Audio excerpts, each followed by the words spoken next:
Hey, Paul here for Retro Gaming Arts, and today we're just going to do like a little update of the game room. It got a huge overhaul, and I'm sure if you guys have a collection or if you have a game room, I'm sure you understand that when you get something new and you need to rearrange everything around, that's pretty much what happened. Having a game room, you're constantly updating it and adding and subtracting and all this stuff. So today what we got a PVM monitor.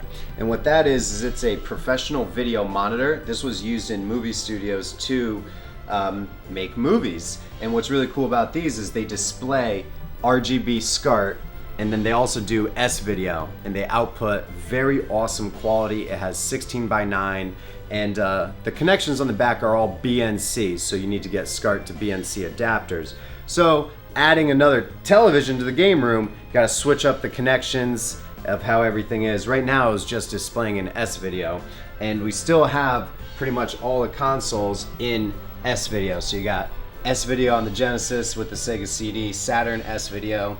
Nintendo's in composite for now. It will be in RGB soon, and then all the SCART connections are actually unplugged right now.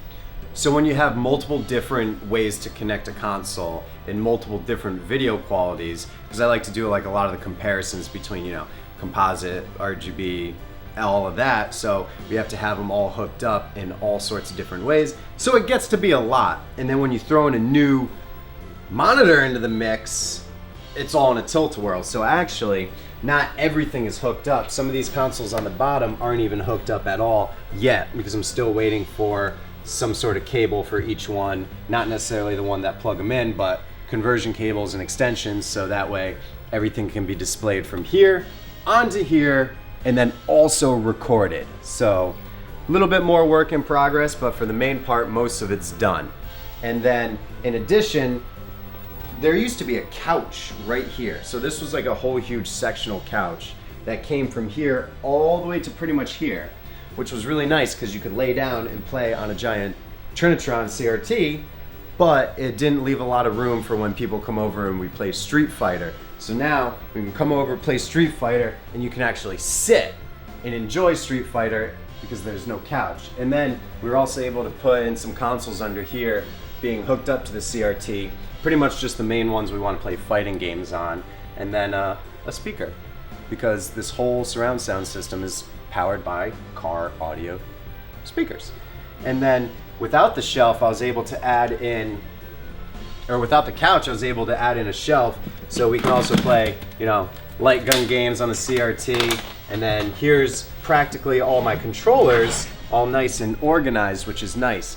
If you have a game room, you know you struggle with organization, and you got extra rubber bands to always rubber band these back up. So here's extra controllers so multiple people can play whatever. And then I have my box of just one controller for all the consoles that I'm playing. Threw some loose carts up here.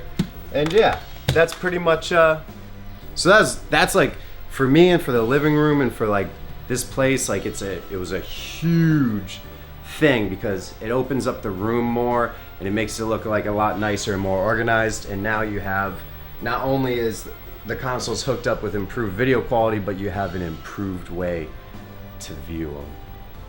And it's awesome, but it's a lot of work. It's a lot of maintenance. What do you guys do? You guys have a game room? Do you understand? Are you familiar? Do you feel me on this? Do you understand like getting something new and then having to redo a lot of it? I'm sure you guys understand. Let me know if you understand. Let me know if you can relate to all of this of getting something new and having to redo it. Let me know what your game room setups are like. And thank you guys very, very much for watching, and I'll see you next time.